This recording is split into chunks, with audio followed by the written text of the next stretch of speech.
हम समझते हैं मोदी जी तो जब तक हैं तब तक वही प्रधानमंत्री रहेंगे, दूसरा कोई नहीं रह सकता। जनसंख्या नियंत्रण आज देश में अवश्यंभावी है। आज भारत का मुसलमान, मैं समझता हूँ, उसके प्रभाव से बचा हुआ है। उस आतंकवाद के, अलगाववाद के, विघटनकारी तत्वों के प्रभाव से हिंदुस्तान का मुसलमान बचा हुआ है। विपक्ष मुद्दा विहीन है। देश तानाशाही से नहीं चलता, देश लोकतंत्र है, देश लोकतंत्र से चलता है। भारत अपने उत्पाद के आधार पर विश्व में अपनी धाक बनाएगा।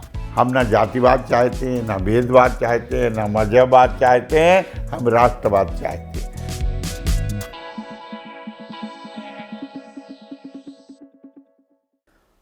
नमस्कार, आप देख रहे हैं एनबीसी हिंदी का खास कार्यक्रम रूबरू। इस कार्यक्रम के जरिए हम आपको एक ऐसी शख्सियत से रूबरू करवाते हैं जो किसी परिचय का मोहताज नहीं होता। आज हमारे साथ कानपुर से सांसद हैं, बीजेपी के वरिष्ठ नेता हैं, उत्तर प्रदेश सरकार में कैबिनेट मंत्री भी रह चुके हैं, सत्यदेव पचौरी जी। सर, आपका बहुत बहुत स्वागत है एनबीसी हिंदी पर। धन्यवाद धन्यवाद। सर, राज्य सरकारों को ओबीसी आरक्षण के लिए जातियों की सूची तैयार करने का अधिकार देने वाला बिल, इस बिल को लेकर आप क्या कुछ कहेंगे?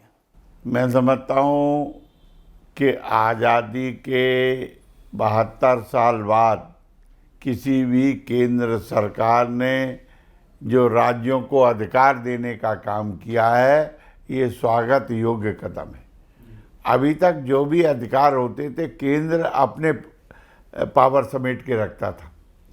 तो हर बात को, आरक्षण को, किसी जाति को बढ़ाना है, हटाना है, तो उसके सहमत के लिए वो संतुष्ट करके केंद्र को भेजते थे।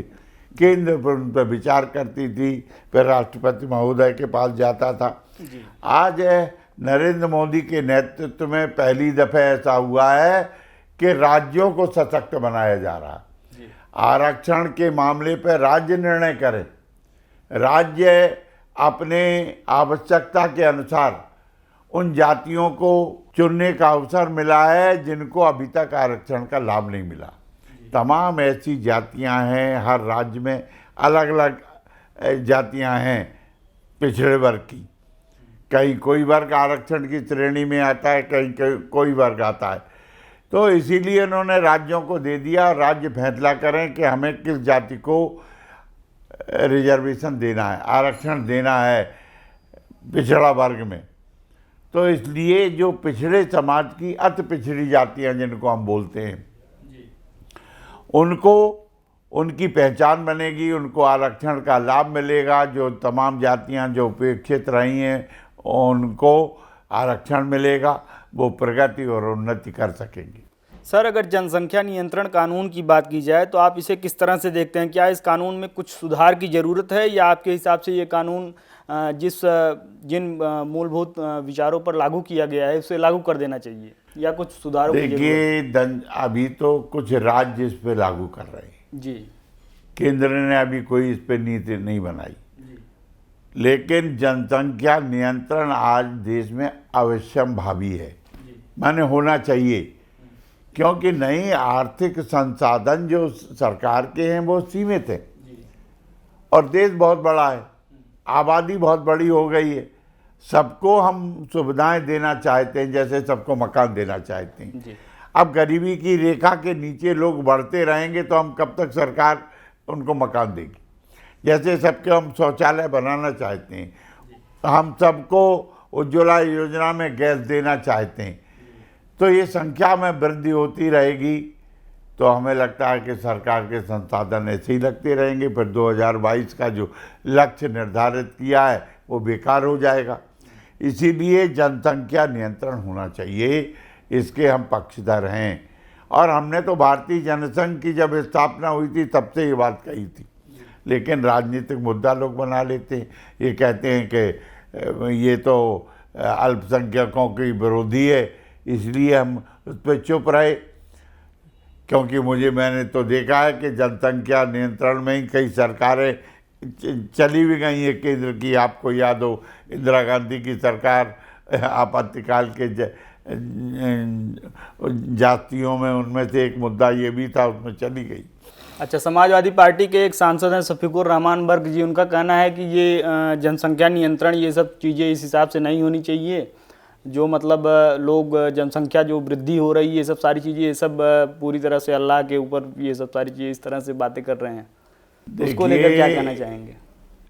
वो ऐसे लोग हैं जो केवल भारत पे नहीं दुनिया पे राज्य करना चाहते हैं, और अगर उनकी बात मान लो तो फिर हमें लगता है कि हमारे देश में भी वही होने लगेगा जो आज मुस्लिम कंट्रीज में हो रहा है, और उसको बचाने की ज़रूरत है जी। आज भारत का मुसलमान, मैं समझता हूँ उसके प्रभाव से बचा हुआ है, उस आतंकवाद के, अलगाववाद के, विघटनकारी तत्वों के प्रभाव से हिंदुस्तान का मुसलमान बचा हुआ है। नहीं तो कोई भी कंट्रीज हो, चाहे वो पाकिस्तानी हो, आप देख लीजिए पाकिस्तान में किसका राज्य है? क्या सरकारें हैं? डेमोक्रेसी है? नहीं है। या मिलिट्री राज है या फिर आतंकवादियों का राज्य है। तो इसलिए वो हमें लगता है देश में उनके विश्वास लोकतंत्र में नहीं है। वो दूरगामी सोच के आधार पर काम कर रहे हैं कि हमारी आबादी बढ़े, पॉपुलेशन बढ़े और भारत पे हमारा प्रभुत्व, हमारा राज्य स्थापित हो, इस आधार पर काम। सर, मानसून सत्र समय से पहले ही समाप्त हो गया, विपक्ष ने जमकर हंगामा किया, राज्यसभा की कार्यवाही जब खत्म हो गई, सब सारी चीज़ें हो गई, वेंकैया नायडू जी भावुक हो गए। उन्होंने ये बात कही कि हम रात को सो नहीं पाए थे, मतलब तमाम वो काफ़ी परेशान दिखे। आपको क्या लगता है कि ये जो सदन की कार्यवाही हुई, आपके हिसाब से ये सब सारी चीज़ें जो हुई ये जायज़ हैं, या केवल पूरी तरह से एक वैसा माहौल बना दिया गया जिससे मुद्दे जो है सुलझ न पाए? इसमें दो बातें जी। नंबर एक तो है कि विपक्ष मुद्दा विहीन है जी। उन पर कोई मुद्दा नहीं है, इसीलिए वो जासूसी कांड को मुद्दा बना रहे हैं, वो किसानों के जो बिल हमने पास किए उसको मुद्दा बना रहे हैं। आज उनके पास मुद्दे ही नहीं है हमें लगता है, और संसद में बहस करनी चाहिए। अगर कोई भी चीज़ है तो आप बहस करिए ना, मुद्दा बनाइए ना। लेकिन चूंकि आप जानते हैं कि वो कंपनी जिसका नाम लिया जा रहा है उसने स्वयं डिनाई किया कि हमने भारत से कोई ऐसा एग्रीमेंट नहीं किया है, और जो एक देश की कंपनी है उसने भी ये डिनाई किया हुआ है। तो यहाँ कोई सत्यता नहीं है। गृह मंत्री जी का इसमें बयान आ गया था बहुत पहले ही से, लेकिन उन्हें तो लत्ते के सांप को सांप बनाना है। एक कहावत होती है ना गांव में कि लत्ते का सांप बना दिया और दिखाने लगे सांप सांप, पब्लिक डर जाए। मुद्दा नहीं है, इसलिए पार्लियामेंट न चलने दें, ये उनका प्रयास था, और मैं कहता हूँ इस प्रयास में उन्होंने काम बाधित किया कि 22% ही काम लोकसभा में हो पाया। और चूँकि प्रयास हमारी प्रधानमंत्री जी ने भी किए, विपक्षियों की बैठकें हुई, स्वयं सोनिया गांधी जी उस बैठक में उपस्थित रहीं, अधीर रंजन चौधरी जी उपस्थित रहे, और वहाँ सहमत दी कि हाँ पार्लियामेंट चलेगी, बिल पास होंगे। लेकिन हमने बिल तो पास करा लिए, लेकिन उन बिलों पे चर्चा ना हो, विपक्ष का मत ना आए, उसमें आवश्यक संशोधन किया गया, यदि आवश्यकता है तो वो हो, ये भी आवश्यक है जी। क्योंकि देश तानाशाही से नहीं चलता, देश लोकतंत्र है, देश लोकतंत्र से चलता है, आम राय से चलता है। और हमारे स्पीकर साहब ने ये 17वीं लोकसभा में शुरुआत के 2019-2020 में सबको साथ लेके सदन चलाया था, और यही कारण है उस काल में सबसे ज़्यादा जो प्रश्नोत्तर हुए थे, सबसे ज़्यादा जो प्रश्न लगाए जाते हैं 0 आवर के, उन पर चर्चा हुई थी। रात 12-12 बजे तक पार्लियामेंट चली थी कि कोई व्यक्ति छूट ना जाए जो अपनी क्षेत्र की समस्या को जिसने रखना चाहता रख ले। तो इतनी बड़ी छूट मिली थी, सारे सांसद प्रसन्न थे कि बढ़िया लोकसभा हो रही, सकारात्मक विचार हो रहे हैं, और विपक्ष को भी पर्याप्त अवसर मिल रहे थे। आज विपक्ष ने स्वयं ही अवसर गंवा दिए, और हमें लगता है कि कांग्रेस तो थी, तृणमूल कांग्रेस उनसे भी 12 हाथ आगे आ गई है। तो तृणमूल कांग्रेस का तो विश्वास लोकतंत्र पे है ही नहीं। आप सब जानते हैं बंगाल में जिस प्रकार से तानाशाही है, लोकतंत्र का दमन हो रहा, लोगों को हैरत किया जा रहा है, वही ये पार्लियामेंट में कर रहे हैं। जी सर, अब मुद्दे पे आते हैं थोड़ा सा। महंगाई अपने चरम पर है, पेट्रोल डीजल की कीमतों में बेतहाशा वृद्धि जारी है। रसोई गैस सिलेंडर की अगर बात कर ली जाए तो धीरे धीरे कीमतें 1000 रुपये के करीब पहुंच रही हैं। क्या आपको ऐसा नहीं लगता कि इस बढ़ती महंगाई से आपका मध्यम वर्ग पूरी तरह से टूट जाएगा? नहीं, देखिए, हमारी सरकार मध्यम वर्ग के लिए चिंतित है और सपोर्ट भी कर रही है। जी, तमाम योजनाएं ला रही है, तमाम बैंकों से उनको लोन और अनुदान भी दिए जा रहे हैं। लेकिन कोरोना के कारण जिस प्रकार से पूरी दुनिया की अर्थव्यवस्था लड़खड़ा गई है, तो भारत भी उनमें से एक है। लेकिन मुझे विश्वास है कि नरेंद्र मोदी जी के नेतृत्व में जिस प्रकार से उन्होंने स्वदेशी का, स्वनिर्माण का, स्व उत्पादन का जो लोगों को नारा दिया है, उसको लेकर भारत के उद्योग भी बढ़ेंगे, लोगों को रोजगार भी मिलेगा, महंगाई पे भी नियंत्रण आएगा और भारत अपने उत्पाद के आधार पर विश्व में अपनी धाक बनाएगा। जी सर, अगर उत्तर प्रदेश की बात की जाए तो अगले साल विधानसभा चुनाव होना है। आपको क्या लगता है कि कौन सी पार्टी अगले साल जो है विधानसभा चुनाव में जनता का भरोसा जीत पाएगी और किस आधार पर जीत पाएगी? किस पार्टी को जनादेश मिलेगा? उसके पीछे की खास वजह क्या है? हम पहली बात, आपकी दूसरी बात पे पहले आ जाते हैं जी, कि योगी जी ने 4.5 साल में उत्तर प्रदेश में सारे मोर्चों पे काम किया। नंबर 1, उत्तर प्रदेश की कानून व्यवस्था आज सबसे अच्छी कानून व्यवस्था है। आज कानून का राज्य है, वहाँ गुंडाओं का, माफियाओं का, जमाखोरों का, लूटखोरों का राज्य नहीं।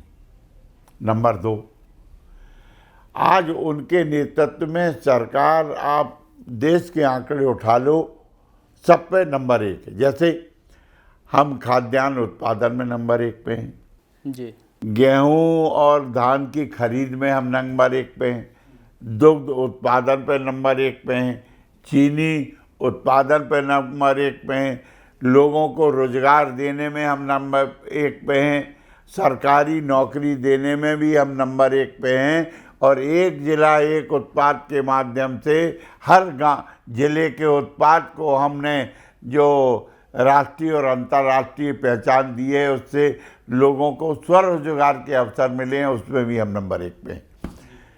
पूर्वांचल एक्सप्रेस वे बन रहा है और बुंदेलखंड एक्सप्रेस वे बन रहा है, बड़े बड़े एक्सप्रेस वे बन रहे हैं और इसके अलावा गंगा एक्सप्रेस वे भी बनने जा रहा है। जी, सब शहरों में मेट्रो का काम चल रहा है। उत्तर प्रदेश में 9 जिले ऐसे बड़े महानगर हैं जो स्मार्ट सिटी घोषित हो गए हैं, उनमें विकास हो रहा है। तो उत्तर प्रदेश आज विकास के पथ पर है और जनता विकास ही चाहती है।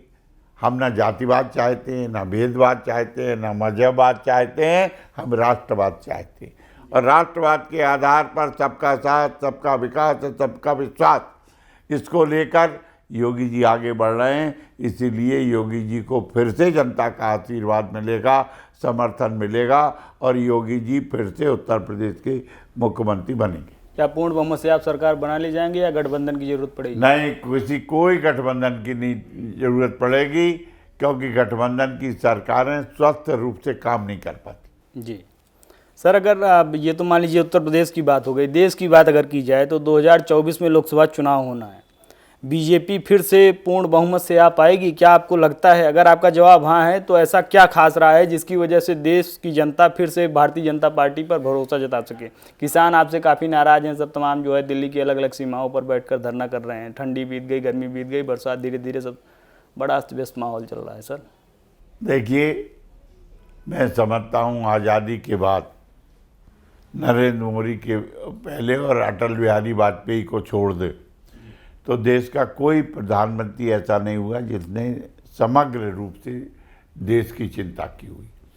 1951 में भारतीय जनसंघ की स्थापना हुई थी और उन्होंने पहले अपने अधिवेशन में प्रस्ताव पास किया था कि हमको जो अंत्योदय का योजना लागू करना चाहिए। जो गरीब है, निचले पायदान पर बैठा हुआ, उसका विकास करना चाहिए जी। हमें पिछड़ों को उन्नति के रास्ते पर ले जाना चाहिए। और ये प्रस्ताव हमने एक बार नहीं किए, कई बार पास किए हैं जनसंघ के समय में रहते हुए। और आज नरेंद्र मोदी जी ने उन प्रस्तावों को, जो जनसंघ की विचारधारा थी, मूर्त रूप दिया, जमीन पर लागू किया। किसी ने भी महिलाओं के बारे में नहीं सोचा था कि महिलाओं को खुले में शौच से मुक्त किया जाए। कांग्रेस ने कभी नहीं सोचा, लेकिन प्रधानमंत्री ने तो लाल किले से घोषणा कर दी कि खुले में शौच से मुक्त भारत को बनाएंगे, और उन्होंने मुक्त कराया। तो महिलाओं को तो आज़ादी तब मिली जब वो खुले में शौच से जाने से मुक्त हो गई। उसी तरह उज्ज्वला योजना के माध्यम से उन गरीब महिलाओं को गैस निःशुल्क दी, जो कंडे पे चूल्हे में रोटी बनाती थी, जिनकी आंखें खराब हो जाती थी। आज गरीबों को बिजली कनेक्शन मुफ्त में नरेंद्र मोदी ने दिया। और एक और सबसे बड़ी बात, आज तक किसी भी सरकार ने किसी परिवार के लिए स्वास्थ्य की चिंता नहीं की। नरेंद्र मोदी ने आयुष्मान भारत योजना लाके, मैं समझता हूँ 10 करोड़ परिवार यानी 50 करोड़ लोगों को निःशुल्क स्वास्थ्य लाभ दिया है। ये इतनी बड़ी योजना, विश्व में इतनी बड़ी योजना कहीं नहीं, किसी सरकार ने नहीं सोचा। और वो तो, ये तो हमने बड़ी बात कर दी। छोटी बात बता दूँ, आज वो आदिवासियों की चिंता करते हैं, वनवासियों की चिंता करते हैं, गिरवासियों की चिंता करते हैं, जो लोग जिनको कहते हैं कि ये मूल निवासी हैं भारत के, लेकिन जंगलों में रह रहे हैं। उनके विकास के लिए अगर कोई चिंता कर रहा है तो नरेंद्र मोदी कर रहे हैं। आज देखिए, खेलों में भारत जो पदक लाए, 7 पदक सबसे ज़्यादा मिले हैं। और स्वयं प्रधानमंत्री ने दूसरे के 1.5 साल पहले से उनकी ट्रेनिंग कराई थी। तमाम गरीब परिवार के बच्चे हैं जिन्होंने विश्व में कीर्तिमान स्थापित किया है, भारत का तिरंगा वहाँ लहराया है मेडल लेके। तो ये नरेंद्र मोदी जी हैं कि जो हॉकी में कैसे भारत आगे बढ़े। आप बताइए, 41 साल बाद ब्रॉन्ज मिला हमें, वो नहीं मिला। और सबसे बड़ी बात कि ध्यानचंद को जो उन्होंने उनके नाम से राजीव गांधी पुरस्कार, जो खेलों का सर्वोत्तम था, उसको ध्यानचंद के नाम से देने की घोषणा कर दी। यानी जो अच्छे खिलाड़ी हैं उनके नाम पर जो हाँ, उनको दिया। अच्छे खिलाड़ी नहीं, आप देखिए, वो पिछड़ा वर्ग का, बैकवर्ड क्लास का व्यक्ति था और बिगर नंगे पैर खेलता था, यानी जूते भी नहीं होते थे। वो ऐसे को सम्मान दे, आज कांग्रेस तो नहीं दे पाई। उन्हें तो मैं समझता हूँ कि उनको गौरवान्वित करना चाहिए था सरकारों को, लेकिन कभी नहीं किया। जो भी पुरस्कार और सम्मान, जो घोषणाएं होती थी, आप उठा के देख लीजिए, या राजीव गांधी, संजय गांधी, इंदिरा गांधी, जवाहरलाल नेहरू और जवाहरलाल जी की पत्नी, क्या नाम था उनका, कमला नेहरू, इनके नाम से सब योजनाएं सब चालू हैं। लेकिन मैं समझता हूँ नरेंद्र मोदी तो आज गरीबों के नाम से योजनाएं चला रहे हैं। और ये इसलिए अब हम समझते हैं मोदी जी तो जब तक हैं तब तक वही प्रधानमंत्री रहेंगे, दूसरा कोई नहीं रह सकता। सर एक चीज़ ये बताइए, अभी आपने ये बात कही कि राजीव गांधी जी का नाम हटाकर मेजर ध्यानचंद के नाम से किया गया, ठीक है। इसी आधार पर अगर हम बात करें तो ये नरेंद्र मोदी स्टेडियम कहीं ना कहीं अपने नाम से बना रहे हैं, फिर आगे आने वाली सरकारें इसको चेंज करेंगी, उस हिसाब से ये सब सारी चीज़ें चल रही हैं। तो ये कहीं ना कहीं ये थोड़ा सा कन्फ्यूजन वाला मामला नहीं है कि अपने लिए तो बढ़िया है, दूसरों के लिए खराब है। नरेंद्र मोदी जी ने गुजरात में विश्व का सबसे बड़ा स्टेडियम बनाया है जी। और उसमें जापान का भी सहयोग है, बहुत बड़ा स्टेडियम है। और इसलिए प्रधानमंत्री के नाम पे हो गया तो क्या है, एक गौरव देश के लिए आया, इसलिए उनके नाम पे होना ही चाहिए था। आगे आने वाली सरकारें उस हिसाब से बदल देंगी, जैसे आपने राजीव गांधी जी के नाम से बदल दिया, उस हिसाब से मेजर ध्यानचंद कर दिया, वैसे वो भी सरकारें आती हैं, सरकारें जाती हैं। एनबीसी हिंदी को अपना कीमती समय देने के लिए बहुत बहुत धन्यवाद। बहुत बहुत धन्यवाद। आपने मुझे अवसर दिया कि मैं अपने विचारों पे हमारी सरकार की उपलब्धियों को जनता के सामने रख सकूं। आप जनता के सामने ये उपलब्धियां पहुंचाएंगे, इसके लिए आपका बहुत बहुत आभार। तो ये थे हमारे साथ कानपुर से सांसद सत्यदेव पचौरी जी। अगले हफ्ते हम आपको फिर एक ऐसी ही शख्सियत से मुखातिब करवाएंगे जो किसी परिचय का मोहताज नहीं होगा, देश और समाज की सेवा के लिए निरंतर प्रतिबद्ध होगा। देश दुनिया की तमाम बड़ी खबरों के लिए जुड़े रहिए हमारे साथ, देखते रहिए NBC हिंदी।